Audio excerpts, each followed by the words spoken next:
Hey, we made it to episode 2. Let's see how long I can keep this going. Today I want to talk about how you can set yourself apart from other trainers if you're in the market for a job.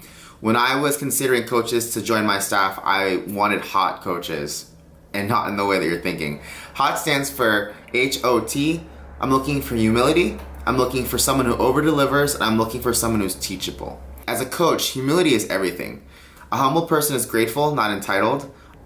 A humble person is kind and seeks first the benefit of others. And a humble person is powerful but doesn't force their way. This is the kind of person that I want to hire. I want someone who has the humility to put others' interests above their own. We see this all the time where people want to become coaches because they want a free gym membership, or they want to make a name for themselves, or they want to create a following. A good coach is someone who's going to invest in others, who's going to pour themselves into other people and not try to take. I was in an Uber earlier today and that song from The Lion King came on, and Elton John was singing, "You never want to take more than you give." And as coaches, that's what we want to do. We want to be giving. And that leads me to number 2. We want to over-deliver. Always bring more value. I learned that from Gary Vaynerchuk. I love that. Always bring more value. Do more than you're asked. Actively look for opportunity to be of service. As coaches, we are servants. We're there to serve other people. We're there to lift them up. We're there to lead them. We're there to guide them. We're there to deliver a service to them. And when you deliver a service, always endeavor to give more than you're asked. Thirdly, to be a good coach, you need to be teachable. If you're going to teach others, you yourself need to be teachable. And here's the thing, you don't know what you don't know. That's a reality that a lot of people, I feel like, they don't realize. They don't know that they don't know that they don't know. You know? You don't need to agree with everyone, but to seek to understand. Always be learning, even from people of different viewpoints. I love to use this example. One of the coaches on our mentoring group and I were having a discussion on Facebook, and we just were not meeting eye to eye. And at one point she said, "I think we just need to agree to disagree, but please don't kick me out of the group." And I said, "Why am I going to kick you out of the group? If I'm wrong, I want to know. So don't back down just because I'm challenging your position. I want to understand where you're coming from, because I might be wrong." And she disappeared. I think she was working or something, but I literally stood in front of a mirror in the bathroom trying to figure out this cue that she was saying, and I didn't quite get it. And then about 15 minutes in, I realized, oh, that's what she's saying. It's a very subtle difference from what I'm used to coaching, but it's not wrong. In fact, it could be very useful for someone else. And I came back and I took a video of myself doing what she cued, and I said to her, "Is this it?" She's like, "Yes, that's exactly it." I'm like, "Okay, cool. You know, that's not the way I've been taught. That's not the way I do it." But Coach Bergner always says there's 1,000 ways to skin a cat. And the more ways that you know how to describe the same movement, or maybe a different way to do the movement, the more effective you'll be as a trainer, because everybody is different. Everyone's body is different. And so sometimes you need to make adaptations for certain people. So there we go. I add another arrow to my quiver. The biggest thing I think with me and Nikki was we realized, hey, it's okay to have difference of opinions. The point is that we want to understand. And that's key. We also want to be hungry for feedback and apply it right away. Don't be that person that gets super defensive when someone tries to give you feedback. Because, you know, I learn just as much from the people that I mentor as they learn from me. There's this really, really great give and take. We have this symbiotic relationship. And the cool thing is that within a community, you have lots of different perspectives. Some people see things from a different viewpoint than you do.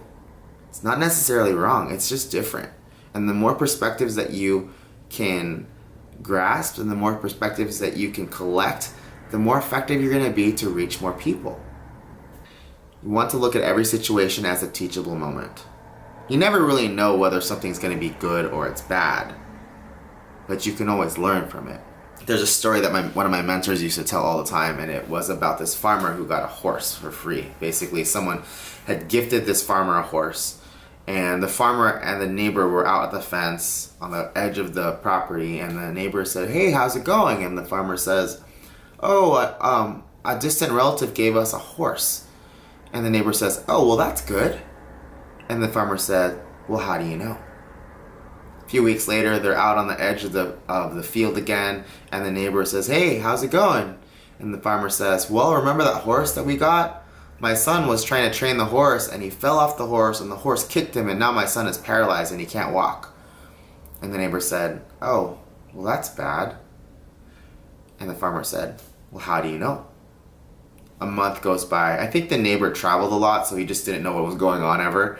And so he's back from his travels and they're on the edge of the field and the neighbor says, hey, what's going on? And the farmer says, well, all the young men of the village went to war and we're not sure if they'll ever come home.